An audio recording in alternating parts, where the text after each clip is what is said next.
You're listening to This Motorcycle Life, conversations about why we ride.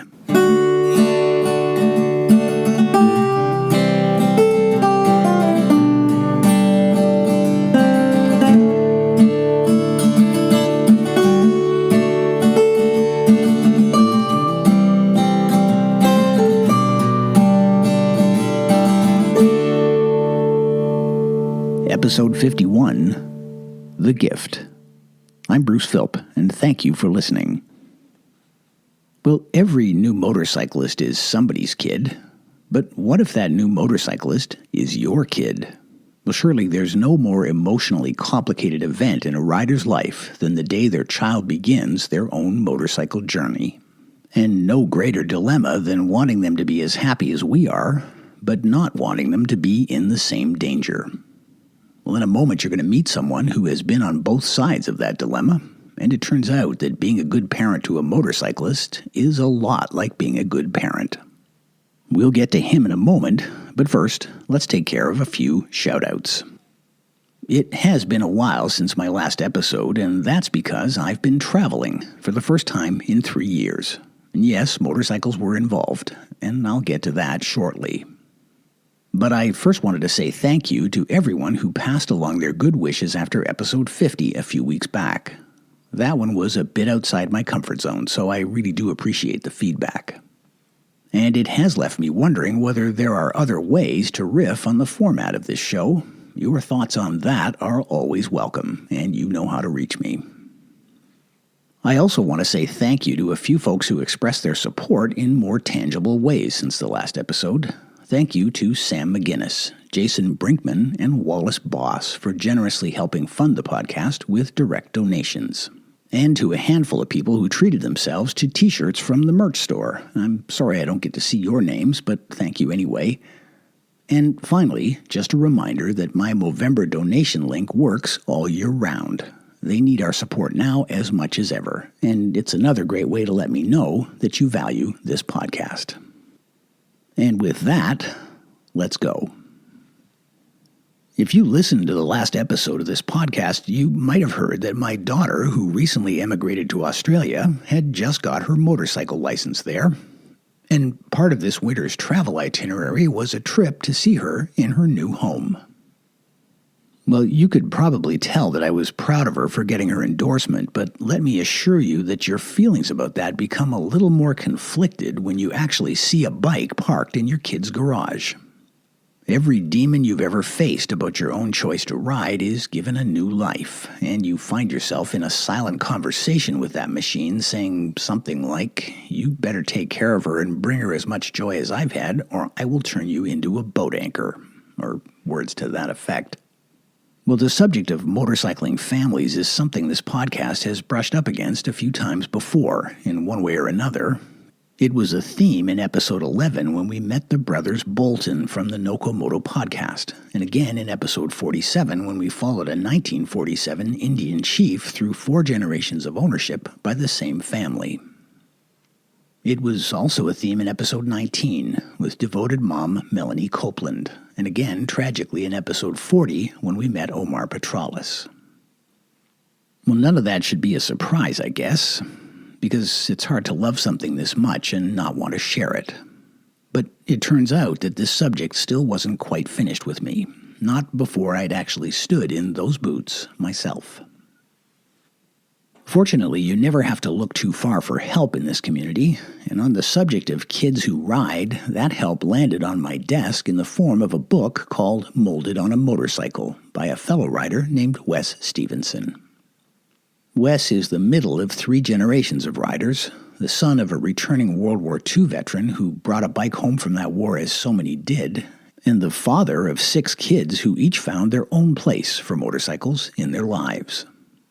Well, if anyone could help me not mess this up, I thought it might just be Wes Stephenson, so I found him at his home in Salt Lake City, Utah.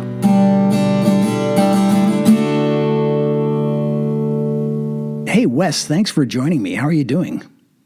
Well, I'm doing really well. How about yourself? I'm doing just fine. The sun has come out here. It wouldn't be a Canadian podcast without some mention of the weather, and I just bought a new motorcycle today, so I'm in a pretty good mood. I think this will go well.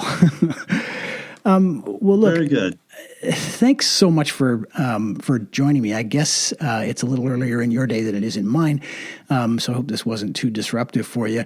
I'm going to, over the next little while, ask you to sort of be my expert guide in some uncharted waters. Those waters being how to be a good parent to a motorcyclist, in my case, a new motorcyclist, and maybe how to get the most out of that experience. And the reason you're perfect for this mission is that you have written a book about living that life, both as the child and as the parent, which was sort of fortuitous and awesome. So I thought it was only fair to start off by saying, do you want to tell us a bit about the book before we dive into my education? I think the storyline revolves around a mission too. Sure, be happy to. The title of it is Molded on a Motorcycle, A Rider's Journey. And the focus of it is not just about somebody who is molded as one with their motorcycle in very, the ability to really whip it left and right as they want to, but how being on a motorcycle and the experiences that happen throughout a lifetime of motorcycle riding really tend to mold who you are in many ways.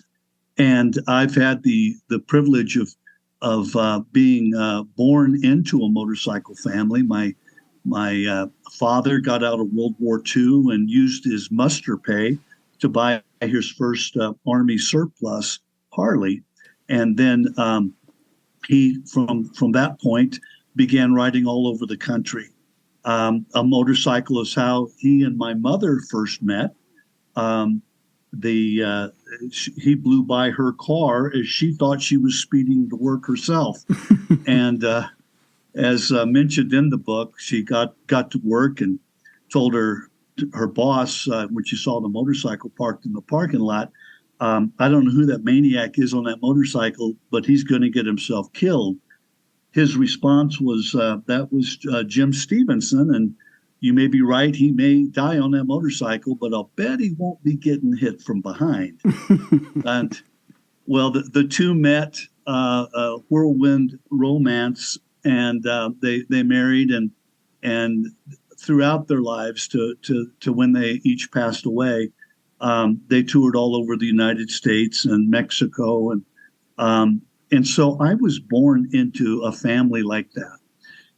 The tall tales my dad would tell of his riding experiences, his buddies, the things which he had seen, the things that he had done, were really the stuff of legend around our kitchen table.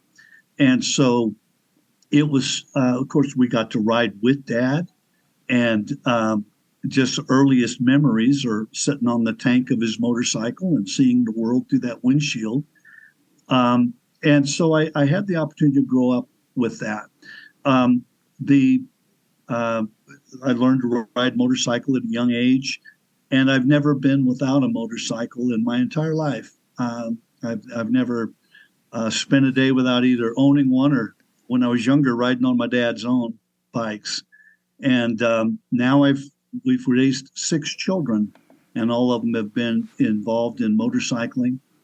And now the grandchildren are taking rides with me on long distance trips. Oh, fantastic. So, yeah, that's it's molded on a motorcycle is again, it's more than just being one with the bike, but having the bike become part of why you are who you are. Yeah, which I think it delivers on very well. And what I liked about it especially was that you sort of hung all of those stories on a ride that you attempted with one, and then towards the end 2 of your sons, in which you were going to try to, I forget what the name of the particular event is, but it's an Iron Butt sanctioned ride in which you attempt to hit all 48 states in 10 days, is it?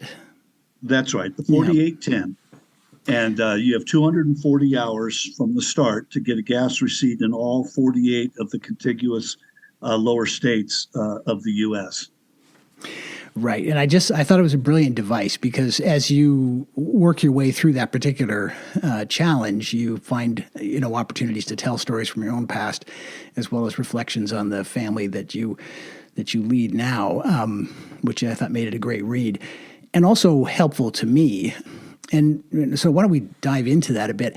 I recall an episode on this trip. You know what? I'm going to come back to that in a minute. I have another question for you, which is more important. You wrote, and I think it might have been on your blog, but it may also have been in the book. You wrote, and I quote, "The joy of riding was a gift from my father," end quote. And it sounds to me like you learned from him more than just how to send a motorbike down the road. And so I wanted to ask you what kind of a motorcycle mentor he was for you, and how did your education as a rider actually unfold? Oh my goodness. Yeah. In some ways, that's the story of the entire book. And so to fully appreciate it, you would probably have to incorporate all of those stories. But he was a mentor. First of all, he was heroic to his children. He really was just an outstanding father, and very witty man and very adventuresome man. And so all of us to this day, and he's long been gone, but we really do and always have looked up to our father as the kind of guy that we wanted to be. And the motorcycle side of things was just such a key part of the key that unlocks that wild world that you could go out and grab for yourself. He took us on rides. Shucks, I was 10 years old when he put me on the back of his 68 model Harley 74 Electra Glide and took me from Kansas City, Missouri, down into Florida. And not a lot of 10-year-olds have that kind of experience. No. And the things we saw, the things that we did, are just memories that just last. They just stay burned into your brain. And then when I was 14, he took me overseas, and we had quite an experience in Greece, where we actually eventually ended up in the middle of a Grand Prix race going the wrong way on our motorcycles. I remember that story. Yeah, it was quite the tale, but just a little bit of taste of that, and you say, I can have adventures of my own, stories of my own. And so it really did start with the tales, and then it's supplemented by rides that he took us on. And then as he began to teach us to ride, I think you'll recall in the book, there's a number of instances where he was pretty harsh as a ride master, really instilling upon us the importance of taking the responsibility, not just for yourself, but for all those around you. Right. Because they will take you down if you allow them to. Mm. Interesting. That's an interesting recipe. In some respects, we could almost stop there because, I hear that a lot of your learning, came through stories, but it also sounds like, when it came time to teach, he was pretty firm and clear about it. And so, I'm kind of recalling an episode on the trip, the 4810 trip that you took with initially with your son Trent, in a story in which Trent declined to switch motorcycles with you, and it took a while to figure out what the problem was. And the problem was you were on I think a K1600, a big BMW anyway, very well-equipped touring machine, and he was on a Buell, a choice I did not get the impression you were fully supportive of. But the reason he didn't want to switch bikes was because it would mean that he would have to be on the lead bike since the BMW had the GPS system. And you guys had Bluetooth communicators, I guess, and he figured if he was going to be up front, he was going to have to listen to you in his ear, backseat driving the whole time. And there was, I think, a universal truth in that story. I could imagine myself in that position. And I found myself wondering whether that, given the same circumstances, would have been you with your dad a generation ago. Do you think in that relationship and considering his role as a teacher, would you have been similarly reluctant to put yourself in that position? As a teenager, at age 16, he and I took two motorcycles and my two younger brothers and did a 7,000-mile ride across the United States, camping out, having a ball. And on that ride, I resented the continued advice that I would get at every gas stop. Now, back in 1974, you didn't have headsets between the motorcycles. But I would get lectures about this, or in my terms, it was a lecture. In his term, it was good fatherly advice. But still, it wore on me. And despite the fact I was only 16, I really, like a lot of teenagers, I thought I had it mastered already. And some things on that trip kind of taught me I didn't have it mastered. But I did notice after Trent made comment to me that, Dad, you're in my helmet on that intercom when you're riding behind me, warning me of every truck that's pulling up to a stop sign. Watch out for this, watch out for that. And I would just rather follow you and not have to listen to that. It makes a much more pleasant ride. Right. And I thought back, my dad didn't. Once I was an adult, he treated me more like an adult. And so I kind of recognized I was being a little overcautious and giving a little too much advice at that point. And so I promised that I wouldn't do that, and he let me ride his bike for a while. That's interesting. I guess it's a difference too between yourself and Trent in that regard, in the sense that you started riding so young that most of your learning happened while you were kind of under your father's control, if you like, whereas Trent was very much a full-grown man with his own responsibilities at that point, and I guess required different treatment. I wonder if you think your dad gave you the space that Trent was asking you for, despite your youth. Did he at any point kind of decide to withhold? How did he handle that? Whether he decided to withhold, or my skill sets were a little more advanced than Trent's was. I don't know which of the two. I suspect it was more him putting the brakes on his tongue when I wasn't doing that. Is probably the case. Trent's a pretty accomplished rider himself, and so it was probably just fatherly concern. One of the things that my dad did on that motorcycle trip, there's a story I tell in the book about in the Black Hills of South Dakota.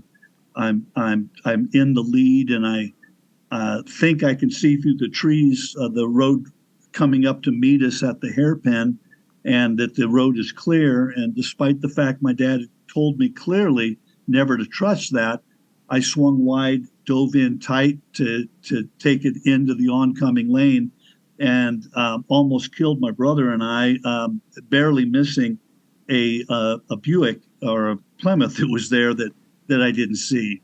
And my dad and I had a talk about that later that evening as we camped. And I wondered why he hadn't pulled me over right then and whooped me into shape. But he kind of expressed that it's frustrating to him as a father to have all of this experience and to have been hurt, had friends killed, and seen so many things that he wants to transplant as far as the experience into the brain of his 16-year-old son. But it only works to the degree that his teenage son believes him, actually buys into the story. Right. And he said, what's it going to take for you to believe the things that I teach you and tell you about? And that really made me think quite a bit. And from that, we started an interesting little teaching, kind of a process. What he would do, he was riding at the time a Honda 754. And as is the case on most motorcycles today, you squeeze the front brake just a little bit and the brake light will come on. Mm-hmm. Now, you haven't squeezed it enough to slow the bike down. And so my dad said, anytime I spot something, and I'll be riding in lead, I spot something that you better keep your eye on, I'm just going to squeeze that lever enough to put the brake light on. And I want you to guess what I'm looking at. What am I worried about? And so following him for the rest of that ride and seeing that brake light come on, and I've got to try to spot what it is that his years of experience have shown him that you've got to watch. That was really quite an interesting and quite a useful tool for teaching a kid that was following along behind. Yeah.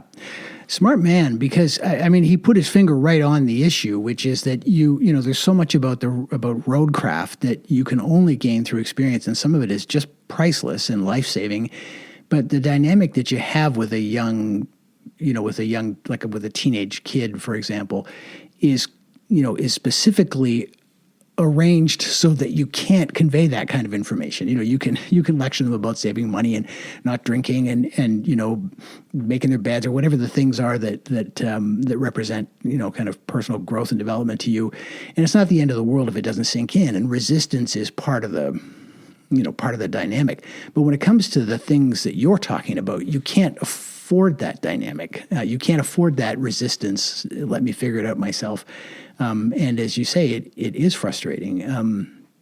He said it was frustrating as a father. I think it's also frustrating could be frustrating as a motorcyclist. You probably recall from our initial exchanges that my daughter has started to ride, and so that's why this subject's on my mind. And those first rides that we might take together terrify me for exactly that reason. I mean, she's a full-grown adult, just as Trent is, but at the end of the day, they're still your kids. Anyway, so not to get too ahead of my skis here, thinking back to that moment with Trent, I'm wondering how you look at your dad's guidance now. Does it look different now that you're the elder in the family? You're the sage. Well, I think while he taught us the skills of the operation of the machines fairly well, his emphasis was really beyond just that. It was to road awareness. It was to situational awareness. It was to lane positioning. It was to all of those things, because he knew that though he never really expressed this out loud, I have come to realize that as thrilling as motorcycling is, and I love all that it brings to me, it does sometimes give me serious concern for all that it could take away. Right. That as I've never wanted to push my children into anything they weren't comfortable with, and particularly in the way of motorcycling, because in reality, not everybody belongs on a motorcycle. As much as I wish everybody could have the experiences that we have when out on the road, there's some people whose aptitude is not the proper one for operating a motorcycle. Yeah. And whether carelessness or just being a bit of a spacehead on what they're doing, motorcycling takes paying attention. Yeah. And it takes respect for the laws of physics, because you can get yourself in trouble in a quick way.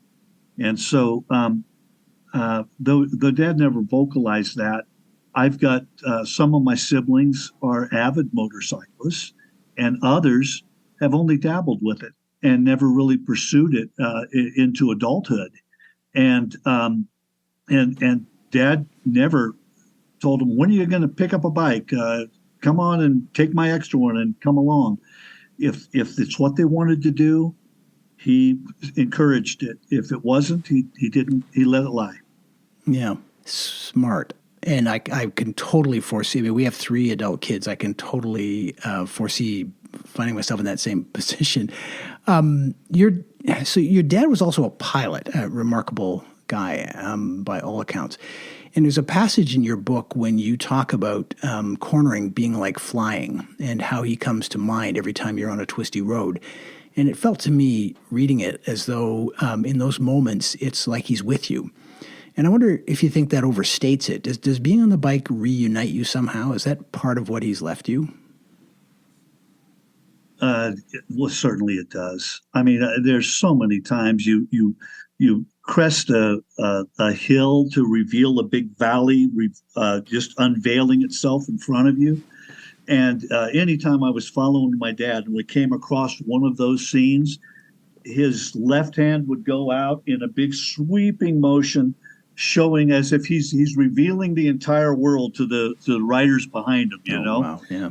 And so you come across those things and you kind of do the sweeping motion in memory of Dad. Dad, you would love this. And so you do feel him with you. Certainly, as you ride, you re-ride roads that you've ridden before. And Dad and I rode across the U.S. a number of times. And so there's a lot of memories lying out on those roads that just reflect back on when Dad and I hit the same curves. Yeah. Yeah. You used the word hero earlier to describe your dad, and I hear the affection and the respect both in your words today and in the book. But I wonder whether there was ever a time when you felt like you were in his shadow a bit. I mean, as I said earlier, he's obviously a remarkable guy. I continue to feel that way. I mean, my dad was 6'3". I grew to 6'2", and that's probably metaphorically pretty accurate Right. to how it is in life as well. He was a very accomplished man, and it doesn't mean that my own accomplishments aren't have their own significance, but he was a very remarkable guy, and but never have I felt somehow littler for perhaps not totally filling the same shoes that he had.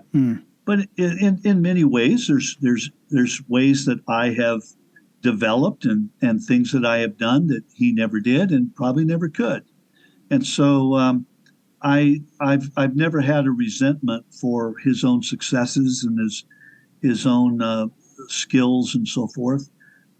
He pushed us and encouraged us all in different ways. One of my brothers followed him in the aviation world and flies corporate jets for a living, and so each of us have our things that Dad contributed and things that Mom contributed. But one of the things I wanted to do in this book, we kind of live in a society that, particularly in the media, that seems to like to focus on weak fathers and how it's like the worst thing somebody could say to you in today's world is, well, you're just like your father. Mm-hmm. As if, right. Boy, that's the most cutting thing that could be said to you. But that there's a lot of good fathers, and my dad's not alone, out there that have really had a great influence on their kids. My dad happened to use motorcycling as a tool for doing that, and I've had the opportunity to do similar there with my own children. But it's not a broken relationship, and never was. And so it fortunately for me, unfortunately for those that like to read books about teenage angst and resenting a father, this isn't the book for that. Right. No, that's for sure. That's for sure. I wonder, though, if even in a relationship less functional than the one you had with your dad, if a father or if a parent of either gender is good at something and a child decides they're going to take that same thing up, it just feels like in some small way they see their parent as heroic. It feels like in some at least singular way, they want to be like them. And I wonder if the decision of a kid to take up something like motorcycling when their parent does it is, how to put this, is a gift back to the parent. Does that make sense? Oh yeah, yeah. No, I think it is. What do they say? Mimicry, or is it mimicry is the most sincere Imitation, flattery? right? Imitation. Yeah, There you are. yeah. Imitation is the most sincere form of flattery. But yeah, I think that it certainly. My dad was pleased that so many of his kids enjoyed that pastime, and he was able to continue. What's one nice thing about it is you're able to do it for a long time in your life if you do it right. And so he was riding up into his late 70s before, unfortunately, Alzheimer's stepped in to have to cause us to take the keys away from him. Yeah, that which was obviously a sad chapter that I think anybody could kind of relate to. The thing that I found though about his decline was that, how to put this, that riding, in a sense, motorcycles amplified the sadness because you could put a name to what was being lost. But at the same time, I thought the family did an amazing job of using motorcycles to ease him into the next chapter, if I can put it that way. So I appreciate there was a period of time when he couldn't ride at all, but there was that big last ride, and there was a strong sense that his humanity depended a lot on these machines, and that you knew that. I wonder, is that correctly observed, do you think? Yes, long-term memory is the part that remains, and things that skill sets that he gained years ago. He was the last ride that we did. He and his wife, my stepmother, me and my wife, we took our two Harleys and rode from Las Vegas to up into Wyoming and Devil's Gate and Independence Rock and so forth, and back. And it was on that ride, he operated the bike as perfectly as he ever did. He could really sit a bike fine. He was one with the motorcycle. But we would stop to get gas, and he would ask me where it is we're going again, even not sure what our eventual target state was. And that's, we would pass looks between us, and we realized that, before he gets to the point of looking left at a stop sign and seeing no cars and looking right, and then forgetting he didn't, that he did see a car, and putting himself in danger and others in danger. That was the last ride. And we actually had to hide the keys because he still wanted to ride, and he was frustrated. And the one of the challenges of Alzheimer's is that those who have it don't really recognize that they do. Right. And so they feel very frustrated to the family members that they're keeping them away from things they want to do, and they really don't understand why we're being so unreasonable. And so it's a heartbreaking thing to go through as this person that you cherish a lot gets that frustrated with you. It's hard not to take that to heart. But it's a wicked disease. Yeah. I recall reading it, being glad that you had that ride. I know it was a bit of a bumpy affair, but I guess we'd all hope to sort of be able to do that as long as possible. Let's say, without kind of dwelling on it. It was kind of a beautiful chapter, as much as I know it was painful for you.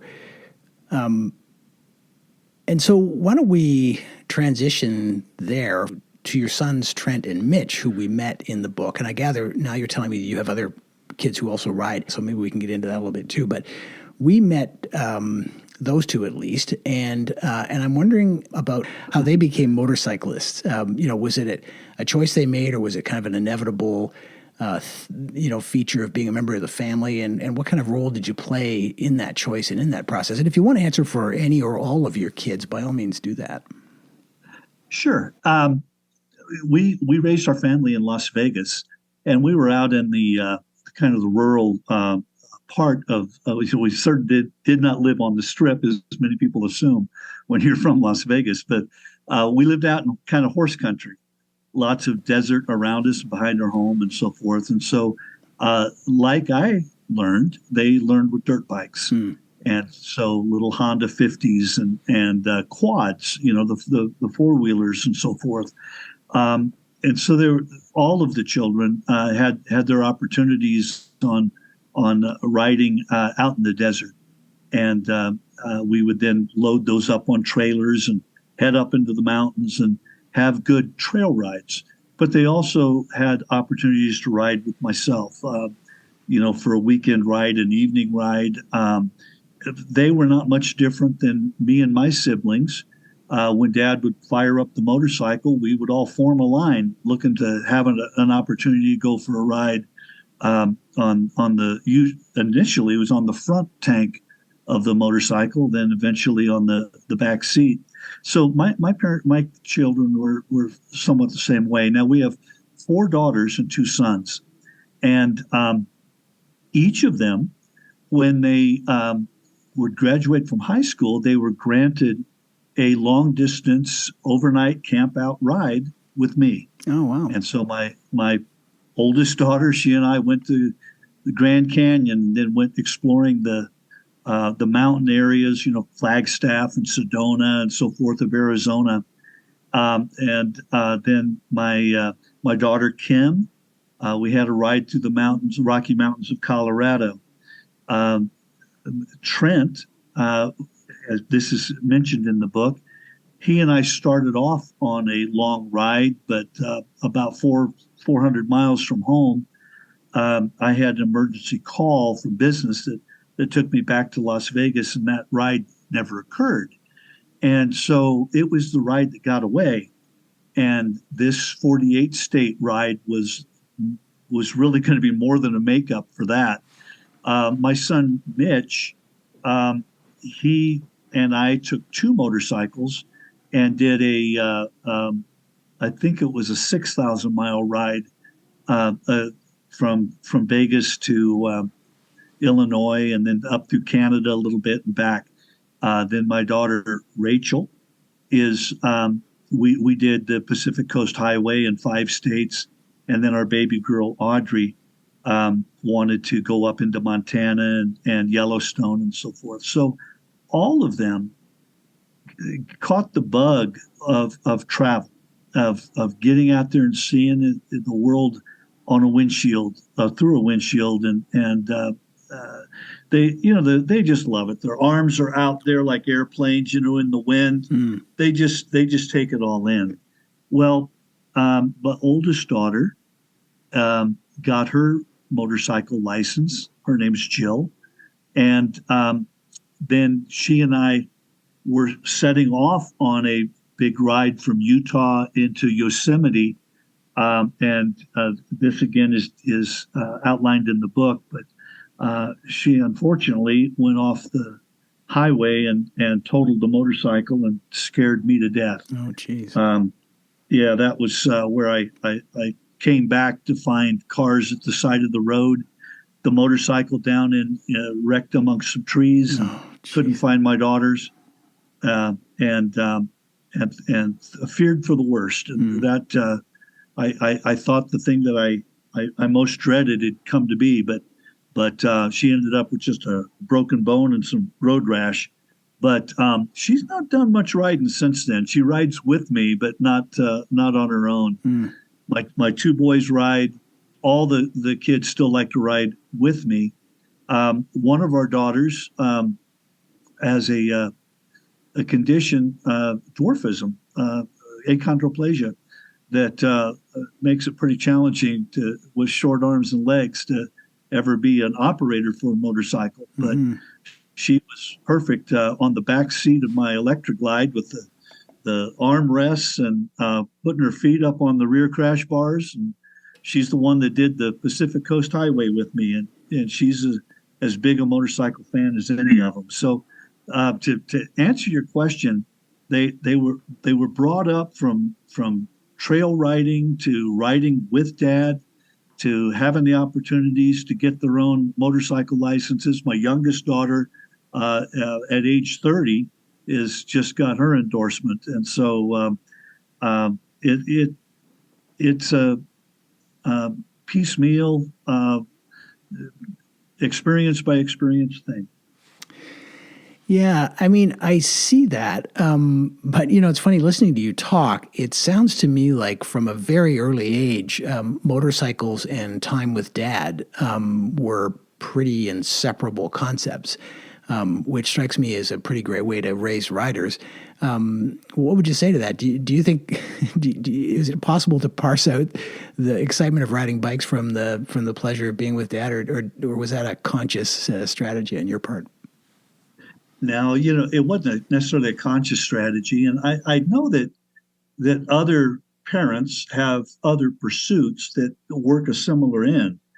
I've got friends that it's the fishing trips or hunting trips or some sporting events. There's things that they do together, but it usually means getting out of the cottage, getting out of the house, getting out into the world and doing something where you're together, where you're talking, where you're inviting experiences, whether it's thunderstorms or some character that you come across in your travels that make things memorable and really cement the outing into your mind and into your heart for years to come. So for us, for my folks, for my life, it's been motorcycles.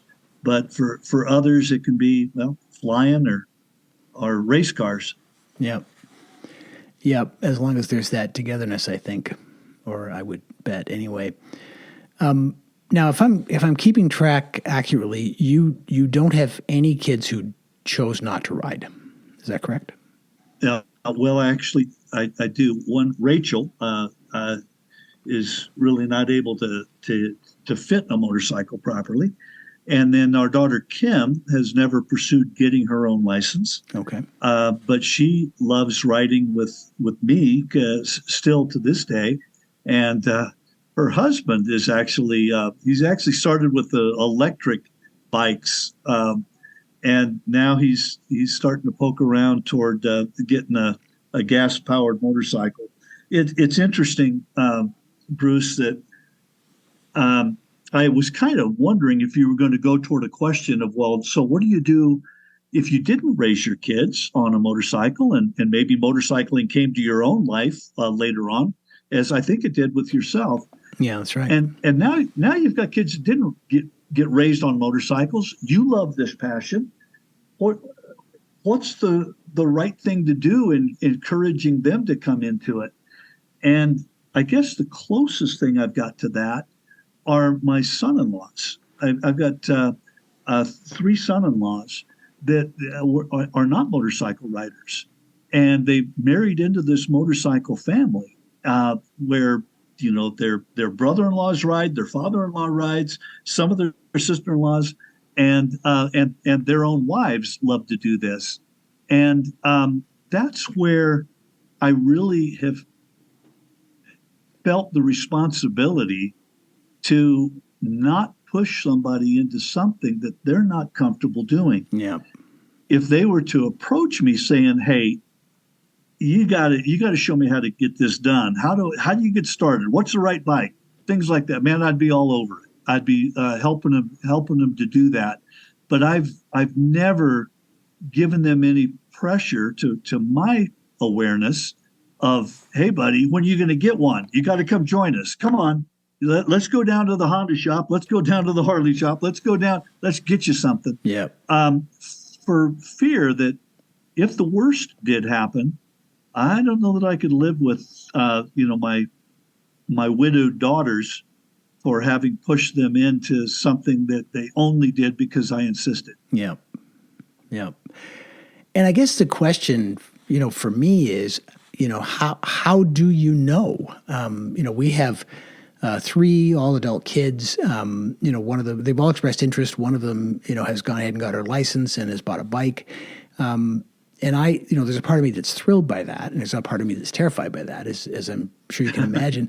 But how do you know? How do you know that they're doing it for the right reasons and not doing it because, they want to please you, or they want to feel like they're part of of your life in some way? Or I can't imagine what the list of possible motives would be, but it's, I think at the heart of my own sense of conflict about this is this question of how do I know that they're doing this because they want the joy they see me having versus some other reason that might be less healthy. The long question, but I think you get it. How do you know? I think it's just the degree of insistence on their part. I think it's intimidating enough. It's not knitting.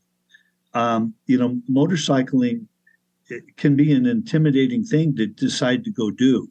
The pavement's going by your foot in a way that you're not used to in a car, and everything's just out in the open.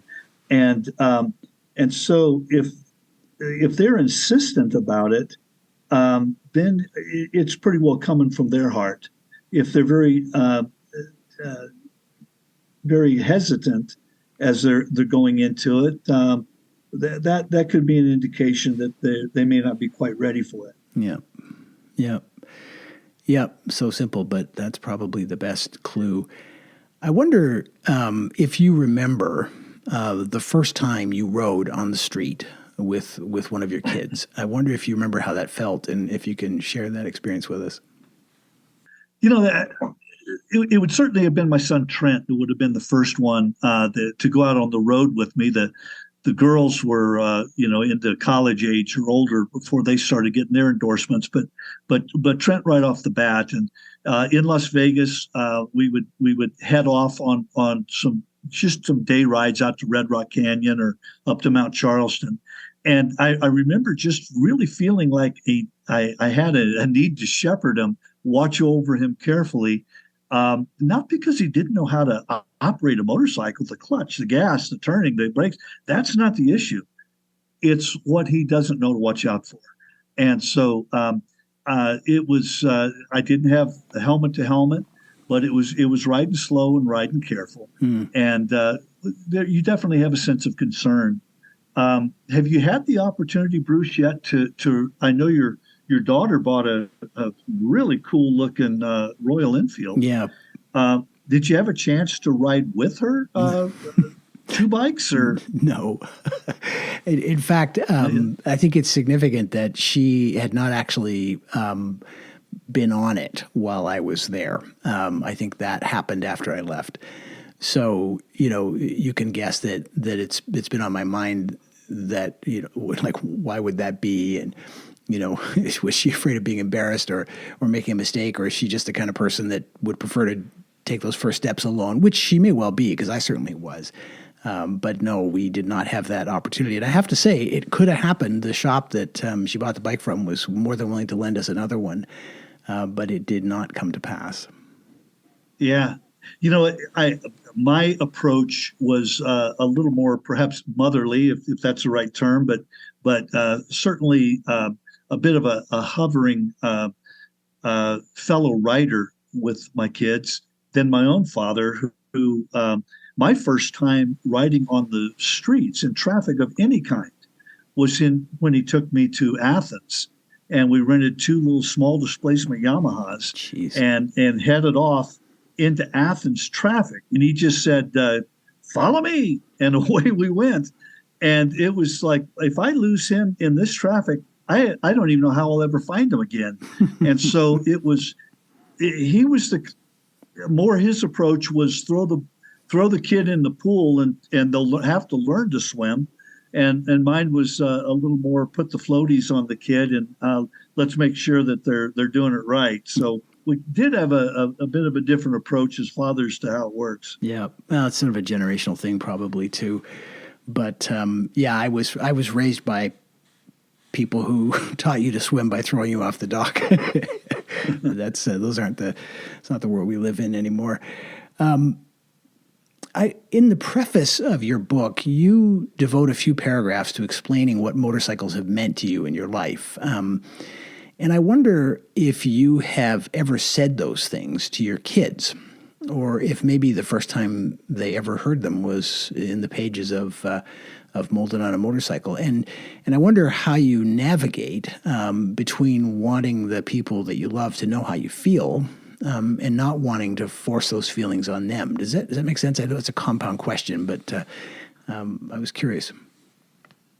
Well, the first part of the question is I don't know that I really took the time to really consider all that motorcycling has contributed to who I am and what I am until I actually wrote the book and began to really realize all the components that make us what we are. And it's not just the adventure side. It's the people you come across. It's the lessons that you learn. It's, some of the stories in the book are not about motorcycles in particular, but people I met because I was on a motorcycle. And so as I, from many of your other podcasts, you've pointed out again and again, it's the interesting people that you meet. It's the club, it's the brotherhood, it's the sisterhood, it's the fraternity and sorority. It's all of those things that come together to make it much more than just about the motorcycle. Yeah. And so until I wrote the book, I doubt I ever really vocalized it to the family members like I did once I really realized its full impact and in meaning in my life. Yeah. So that's but having done it and my my kids have all read it. My wife and extended family have read the book, recognized themselves in it, and recognize the family in it. I think we all have kindred spirits when it comes to the experiences that are brought to you by the motorcycle world, and a great appreciation for it. Even those who have not been able to pick up their own bike and head off on the highway themselves. One of the things I really wanted to do, Bruce, was, the motorcycle life that I have lived is just life for me. And I've realized as I've read books by people that grew up being, a seafarer, and it's a fascinating life to me. But they wrote a book that was just life for them.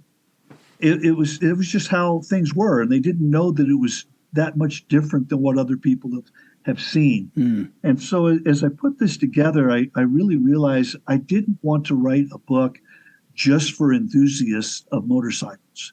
I wanted to write one that would let somebody that may never have the opportunity or take the opportunity to ride a motorcycle, that when it's over, they felt like they have a measure of understanding of what it's like. Yeah. What it's like to be out on the road, what it's like to have those bonds, what it's like even I've tried to explain some of the physical things that are just unique to controlling a motorcycle that you never get in a car, from how it turns to how it holds its line and so forth, that they would have no way of knowing without somebody walking them through it. And so my wish was to not just connect with avid bike riders, but even those that, hey, if I could, I would, but I'm never going to. So tell me what it's about. Yep. Yep. Well, and I hope some of them find it because we talked earlier about the dilemma of being afraid for your kids' safety if they take this sport up, but there's a kind of opposing fear that I have of overselling it to them.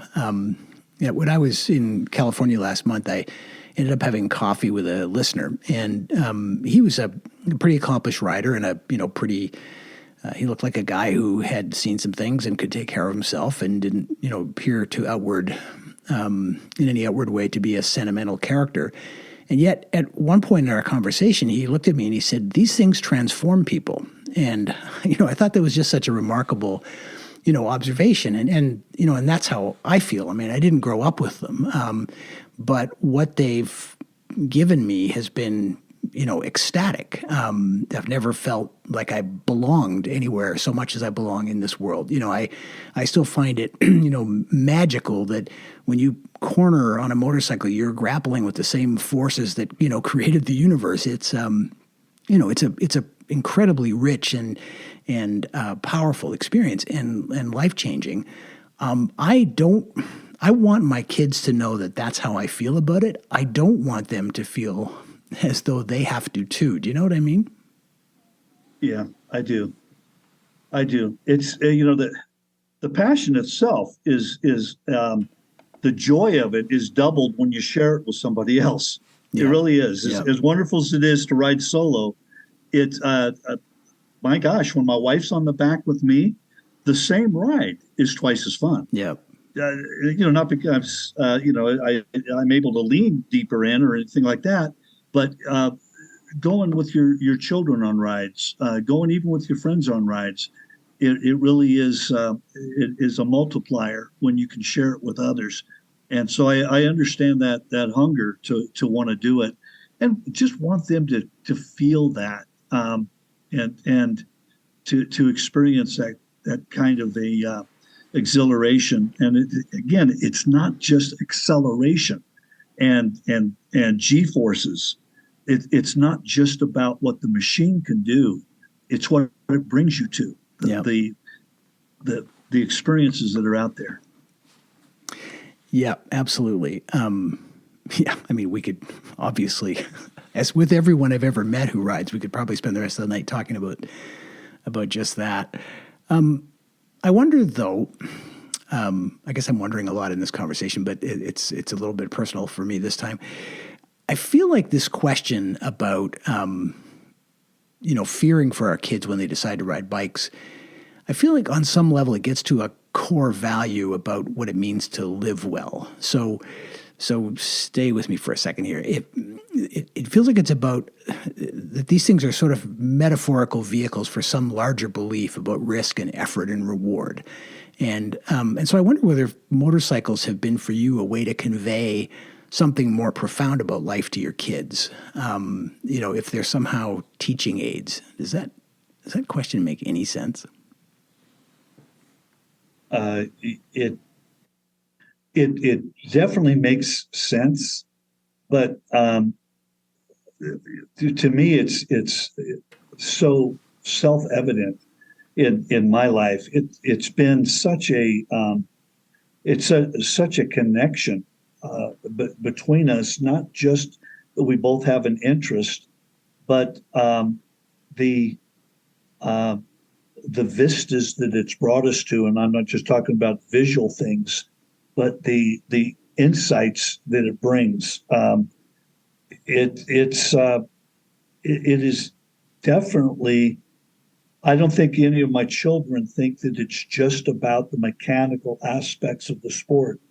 They get the romantic side of it and the life confirming components to motorcycle riding. And I see what you're talking about there of not wanting, as much as you don't want them to get hurt, you also want to make sure that they live while they're staying alive, right? They really live and get some of these experiences. Yeah. And, motorcycling's done it better than any other pursuit. But I recognize for others, it's scuba diving. It's other things that perhaps can bring some similar effect, but I've not found anything that quite matches what this does. Yeah, I would obviously agree. I've always thought personally that the motorcycle itself can be a mentor, or even a surrogate parent for some of us. And so it was interesting to me that in the preface of your book, you talked about how, and I'm going to quote you again here, motorcycles have formed the man I've become. And it struck me as a big statement. So I wondered if this might be a good moment to ask you to talk a bit more about that. Given the amazing family that you had and that you have and the tremendous role model that you had in your father, it strikes me as a pretty big thing to say that motorcycles formed you. Where did that come from? Well, I think for one thing, it teaches you not to be afraid of adventure, of the unknown. Particularly, I think long distance riding, where so much is unknowable. Yeah. But you have a basic plan. You go out. The plan changes. Things vary. I've spent my life in the world of entrepreneurship. That's scary for a lot of people. I've owned my own businesses for most of my career. I've been heavily involved in the franchising world, helping other people take a leap of faith into things. And I think there's no small role that was played by motorcycling and the adventurous spirit that does come with motorcycling. You don't do this to be timid. You don't do this to just go from point A to point B. It is about the detours. It's about the unexpected, and that it all works out. It all comes together, and at the end of the road, you understood why the ride needed to be like it was. And so in my career, I see how motorcycling has played a role in helping me be comfortable in things that is intimidating for much of the population. So that's one of the things. We've spoken about. I've heard a lot of people on your podcast speak about a kind of a spiritual nature of riding the motorcycle.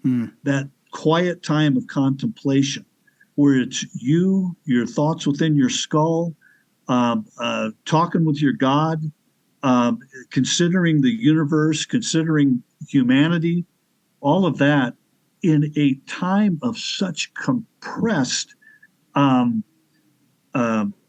busyness that we have like it is today, where you don't even walk from one room to the other without checking your cell phone. Yeah. You don't have a moment where it's just you, your thoughts, and the God or whatever it is that you look to. And motorcycling gives you an opportunity, creates a space for introspection. It creates a space for contemplation. You think about your family, you think about your career, you think about your goals, your ambitions, and just that clearing your head. My wife quickly learned what I was actually talking about when I would come home from a stressed day, grab the keys to the motorcycle and say, I'm going to go blow my brains out. I wasn't grabbing a gun. I was going to get out in the wind and blow these troubles away. Yeah. And it gives you an opportunity to do that. It is a spiritual side for it. And people that ride really do get. And I've heard of so many people on your show and in my own life comment to the fact that it is that escape, that release, and that growth opportunity. Yeah. Would your kids be nodding right now if they were listening to this? Oh, yeah, I'm sure they would. Or they'd be nodding because whenever Dad talks this long, they are asleep. Right. Yeah. But no, they're very much in agreement. I had the opportunity. One of the things that I do, and I would encourage anybody that does distance riding to keep a journal, a trail journal. Just keep a pad of paper in there, and at night, or in the tent or in the hotel room, write down what you did that day. I did that. I still have the pages from when I was 16 years old of that 7,000-mile ride with Dad. And I did the same thing on those rides with my children when they graduated high school and we went on those big rides. Well, that got buried away in an old chest. And here just about 6 weeks ago, I found those. and I started transposing them into a Word document. Amazing. And then with it, I then scanned and put in the pictures that we took on the ride. And so many of the things that we did, I had forgotten about. Getting pulled over by a cop in a hailstorm in northern Utah, and I couldn't believe that he would want to be out there in the hailstorm writing me a ticket, but he did it. You know, just these different experiences that we had. Well, I would write these up and send them out to the kids, to all the kids, even if it wasn't their ride, and they're eating it up. Yeah. Oh, Dad, we forgot about that. I'm so glad you put this together. But again, motorcycles make memories, but it also helps to record those things down, because time will let a lot of things fade. But you're doing these things with your children to make those links, and do all that you can to make the most of those links that you have together. Yeah. And I think you established right at the beginning of this conversation that making a practice of storytelling is a big part of that. I think that's pretty cool. There's a nice moment towards the end of your 4810 ride when you line up beside your sons to cross the Utah border together. And the sense I had reading it was that you were very proud of them, and you were very proud to be with them. And although spoiler alert, you didn't achieve the objective quite of getting it done in the prescribed 10 days for reasons people can read about for themselves. You wrote that we had proven all we needed to prove. And I wonder if you would talk a bit about that feeling and about what it was you needed to prove. You know, the reason that I wanted to do this was I was advancing in my years. I know many of my fellow senior riders would not feel that being in your late 50s was very old, but I think I was 57. And I was kind of growing weary of comments like, someday when I get the chance, one day I would like to, I'm fixing to, and it's always a statement that just so seldom has action behind it. And I was kind of aching to do something that I wasn't sure I could do, my stamina or whatever. And in my chosen pursuit of motorcycle riding, I felt that the 48 states in 10 days was kind of the brass ring. It was the pinnacle, the tough thing to do. And I just wanted to do it. And so to keep myself from backing out, I circled the date 2 years away. I announced to my family, to my friends, on Facebook, social media, this is what I'm going to do. And that way it would be tougher to back out. And so I wanted to see if I could get it done. It's not easy. It's over 800 miles a day. Yeah, that's brutal. And yes, and I've done a few 1,000-mile rides in a day, and they're not easy. You're either having to get up way early and ride late, or you get up with the sun and you ride really late. But you're not going to be able to do two of those in a row.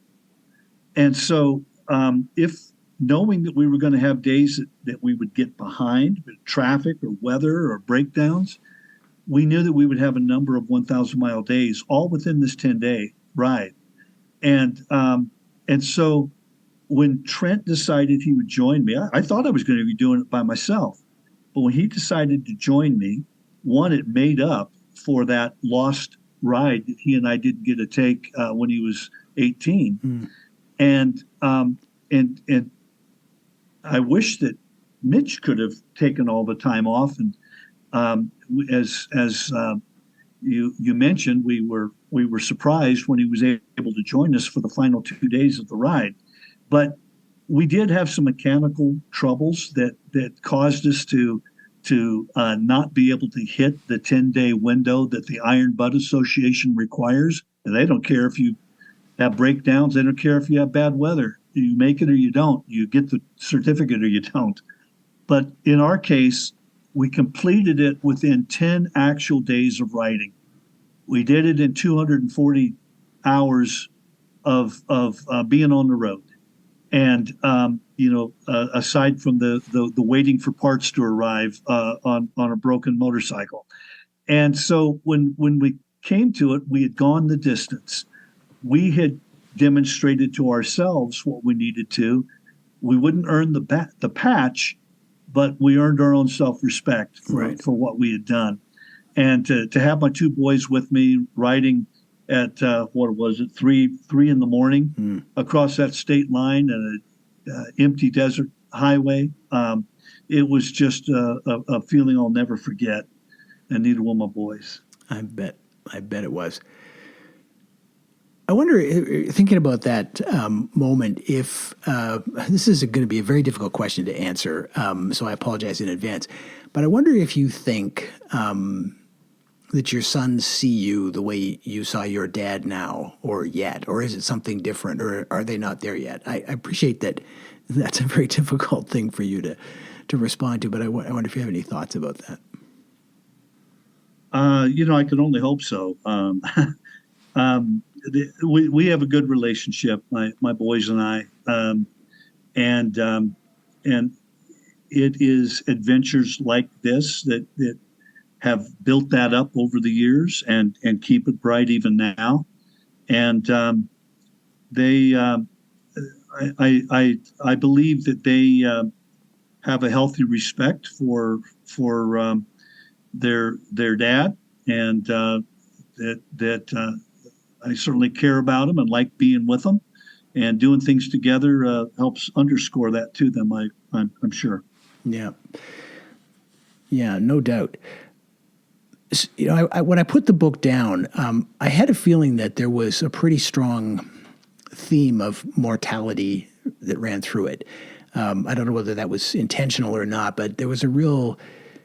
You would come back to this idea that the road eventually ends. Or maybe it's a circle of life thing, to put it less grimly. The book starts off with the loss of your dad in some sense. The first scene from your 48 state ride is of you kind of mentally out of energy an hour from, kind of the finish line, which felt a bit metaphorical to me. You end the book with your dad's passing, and then there's a sort of a meditation and a poem about mortality. And it got me thinking that, it got me wondering if maybe there's something about raising motorcyclists that is about legacy, about keeping some kind of flame alive, or maybe about keeping us alive. What do you? You have to cop to those things because they're in your book. So I wonder what you think about that. Yeah, they're certainly. I've got an awareness. I'm now 65 years old, and I didn't know how young that was until I hit that number. But I still know that certainly the last trimester. And I don't know how many good years of riding I have left. And so this ride that we did is, I am sure I still have a number of good rides left in me. I'm never going to do that one again. That was very taxing. Yeah. And I've proven all that I need to prove. But I do have an awareness that the torch is passing. I've had the opportunity to take my oldest grandson, Carson, on a wonderful ride, and I got to do it on my dad's last motorcycle, which I have kept and done a nice restoration to it. And so me, my grandson, on my dad's motorcycle, riding the Mohawk Trail up in New England, camping out and doing what his great grandfather had done so many times. The next in line is his sister Kate, and this is to be the year that she does the ride with Grandpa. We have 15 grandchildren, and whether I'm going to be up for it for the youngest one who just turns one when she's old enough, I'm not sure. But it makes me feel good that the tradition does continue, and the experiences that it brings to families, to friends, can continue on with them. But I the book definitely, I think, makes it clear. I don't know what I've got left, but I'm so glad I've had what I've had. Yeah. Um, I've taken it from my folks. I've passed it on to the next generations, and it's seems to be good and secure. I think I made mention that my boys have said they're going to write up joint custody documents for that Harley of my dad's when I pass away, so that they'll be able to make use of it in both families. Yeah, I love that, and the bike is beautiful, by the way. I always worry that wanting to pass this on somehow is just a vanity, but you've described it as a gift, and I think that's the sense I get from what you just said. Tell me why it's not vain, and why it's a gift. Because it isn't about yourself. It really is not. It is outward looking. When I want to share this, it's because I found something beautiful, wonderful, and I want them to be able to taste it, to experience that. And so it isn't focused on Wes. It's focused on the world. And so for them to get the opportunity to go out and do what we do on motorcycles, and to have that motorcycle take you to those experiences, to make rendezvous with things you can't even imagine are out there for you yet, but they're only coming your way because you got out of the house, got on the saddle, and took off. Yeah. And so if I could give them even just that piece of a character trait, whether it was doing it on a sailboat, a motorcycle, an airplane, or bicycle, that's the most important thing, is get out and experience it. Again, I think the best vehicle on the planet for doing it is a motorcycle. Yeah, I don't think you're going to get too much argument from the people listening to this. I would have to agree. Do you see signs among your kids yet that they are starting to write their own version of that story? Are they sort of assuming that role with their own kids? I do. My son Mitch had bought an Electroglide, just like his grandfather's last Electroglide, and like I actually my dad's final bike, I had a match to that. We had matching Harley Electroglides, and I've since sold that one, but I have his. And by the way, I've got a Triumph Scrambler similar to that Scrammy that you talk about that you've got. I love nice. that bike. It's wonderful. I do too. Wonderful brake. Yeah. But anyway, my son bought one just like a dear old grandpa and dear old dad's. And he's now taken his boys, my grandsons, on father and son long distance rides, camping out next to the bike, and doing those things. My son Trent is now married. He was single when the book story was described, and has that 1-year-old. And his wife is newly initiated into the world of motorcycling, and was trepid coming in, but enjoyed her experiences on it so far. So I see that happening there. My daughters are pushing their kids to take the rides with Grandpa, and so I do see it continuing on. That's great, and that's gotta warm your heart. It definitely does. Yeah. It's again a passion that you have when others start partaking of it, just makes it that much better. It just really adds to the shine. Yeah, no doubt about it. It's been my observation that a passionate motorcyclist eventually is sort of seized by two urges. The first one being to express how it feels to ride, and the second one being the compulsion to share what they've learned about the craft. And your book seems to scratch both those itches, which I have to think was satisfying, even just to kind of get that stuff down on paper. And I know you write a lot, and it's a vocation of yours, and motorcycles are a frequent topic. But I wonder if looking back, what would you say compelled you to write this story? Well, the way it came about, we had quite a Facebook following. We had created a special page for this ride. We had put a veterans cause fundraiser associated with it, and we had followers, hundreds of followers from around the world that were tracking our ride. And so we would report in every night, and it wasn't, a day or two in that some pretty interesting experiences were occurring, and people were, I can't wait for tomorrow night's report of what's going on. And so we would report in. And after the broken wheel in Pennsylvania and that trouble, the engine troubles in Illinois, and having to trade the Buell in on a Super Glide in order to just keep rolling.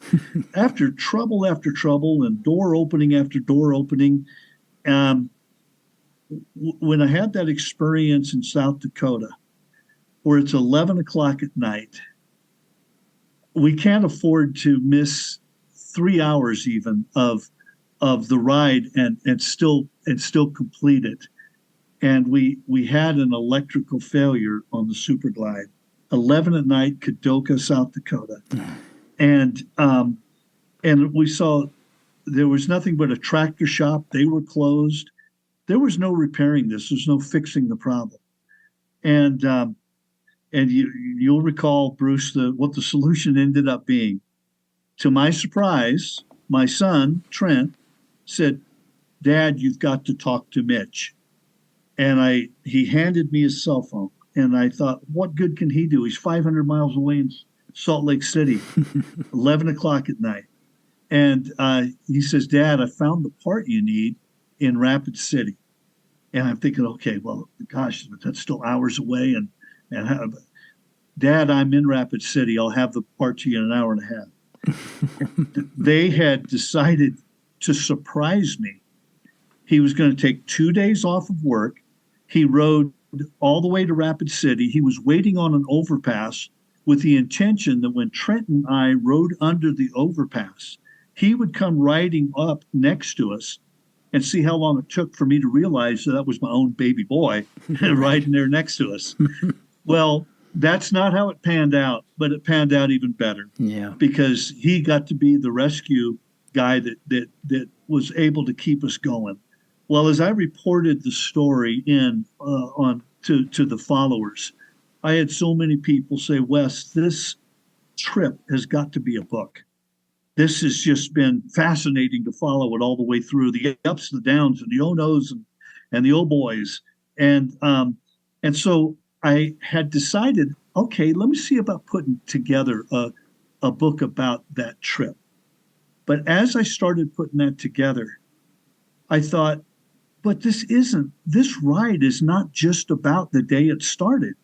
It's about what built up the desire to do this kind of thing. Right. It's about the germ of the whole journey.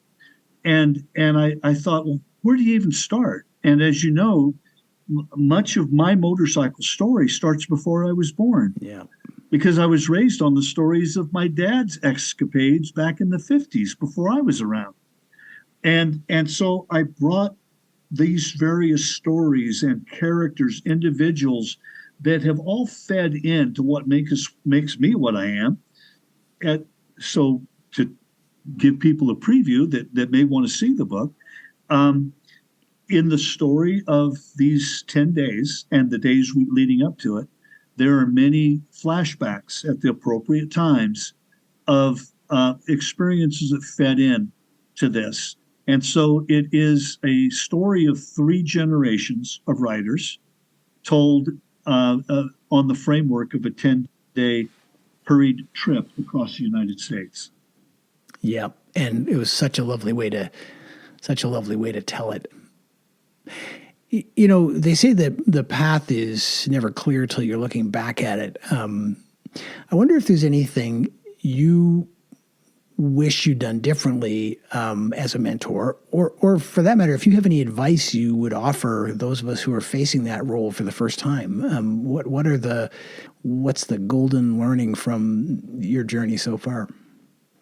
As far as bringing the next generation into the pursuit. Yeah, exactly. I mean, imagine, let's just think about me, for example.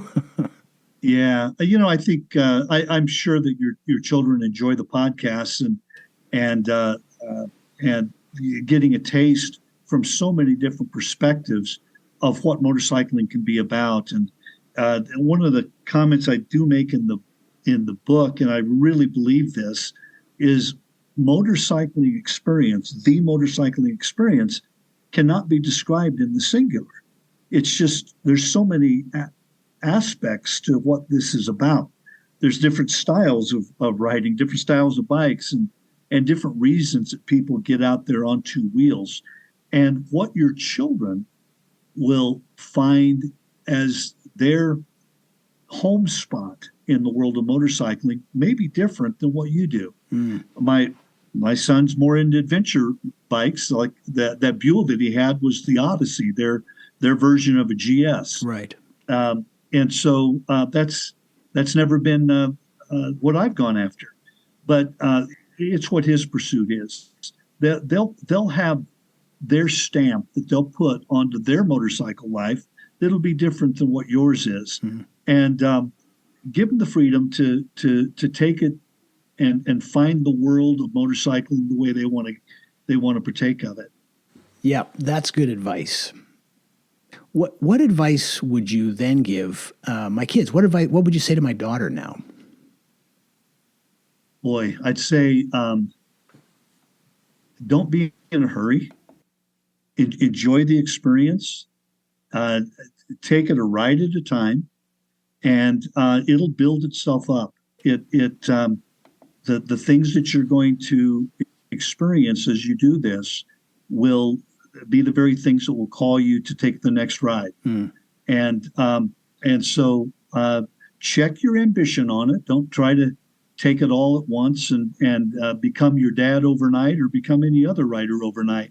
Just be your own rider and find what works for you. It is a vehicle to more than just a physical destination on the map. It's a vehicle to a place your heart will find is home for you. And that's what worked for you. I think so. Yeah, I think so too. So do you guys have any big rides planned this season? I have a big gap on my resume. I've ridden on certainly I haven't hit every country in the world, but I've hit a few continents, but I've never hit Alaska. And so that's my 50th state. And so I've got to kind of dot the I with that. And so that is, it's probably going to be a 2024 ride up to there. I've got I'm going off to Europe this Friday for some other things, but so that's the next big one. But I also have some friends that are calling me to go back western Colorado has perhaps my single favorite road. It's Highway 141 through Dolores Canyon. And I've got some friends in Denver that have never been on that road. And so they're asking me to head east and they'll head west and we're going to go ride those canyons. So that'll happen this summer. That's fantastic. Alaska sounds fantastic too. I have a dear friend who's done that ride, and maybe when the time comes, if you need any questions answered, I bet he'd be glad to do it. But that strikes me as a perfect way to dot that I. That's awesome. Yes, I'm looking forward to it. Wes, it's been a real pleasure to meet you. I'm so grateful for your insights and for being patient with my rather self-absorbed posture on this episode. Not every episode asks a question as personal to me as this one is. So I've really appreciated your insights and for sharing your experience. Thank you. You're very good. I look forward to hearing some reports on how your daughter progresses on that that infield. That'll be fun. Hope to see some pictures on your postings. She has insisted that the bike end up in my Instagram feed. Given that she's 15,000 kilometers away, I may be relying on her for some of those pictures. But I will be back there next winter, and we'll see where we've got to. I'm excited for her. And not that this is not a podcast that promotes motorcycle brands, but it's a remarkable little bike. I have to say, anybody who's listening to this wants more information, you've got my email address. I'll tell you everything you need to know. Well, it's sure a lovely motorcycle. It's just such a classic. It most certainly is. And I think maybe you are too, Wes. So again, thank you, and have a great season. That Colorado ride sounds awesome. I'll be with you in spirit, and you stay safe out there. You too. Thank you, Bruce. Thanks. Bye now. Bye-bye.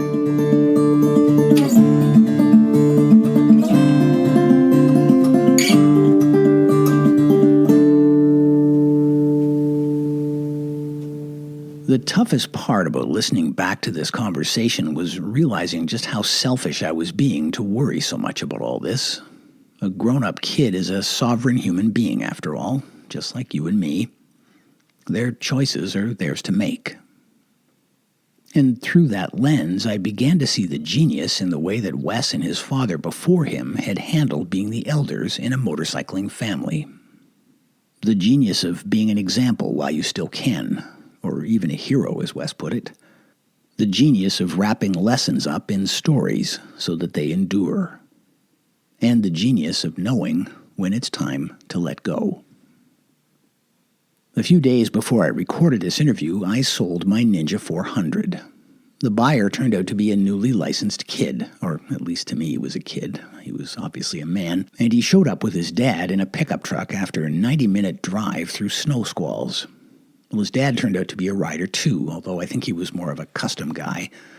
The weather that day was making it seem like spring was never going to come, but they didn't seem to care. They were just so stoked. Stoked to be hanging out together. Stoked to be on this adventure and buying this motorcycle. And at one point, while the younger man sat on the bike working the controls, his dad turned to me and said, "You must be wondering what kind of father would put his son on a sport bike." Well, I mumbled something about this being a great bike to learn on, and it wasn't until after his son paid me, looked me in the eye, shook my hand, and said thank you, that it occurred to me the right answer was a pretty good one, apparently. Nothing wonderful in this life comes without accepting some risk, and that, it turns out, includes the wonder of being a parent. Well, thank you for listening. You'll find show notes for this episode at thismotorcyclelife.com. That's also how you can reach me if you have questions, comments, or suggestions about how to be a great mentor to a new rider. thismotorcyclelife@gmail.com works too. You'll also find me lurking on Instagram, where I'm at thismotolife, and where you can connect with many of the people I've interviewed for this podcast, including Wes Stephenson. Well, this episode's playlist recommendation is a nod to that little edge of melancholy that is part of being a mom or dad sometimes. Tolstoy once said that old age is the most unexpected of all things that can happen to us, and that's kind of what this introspective track is all about. The artist is Toronto band The Rural Alberta Advantage, and from their recent EP, The Rise, the track is Late September Snow. Buy it or stream it wherever you like to get your music. And in the meantime, keep staying alive out there.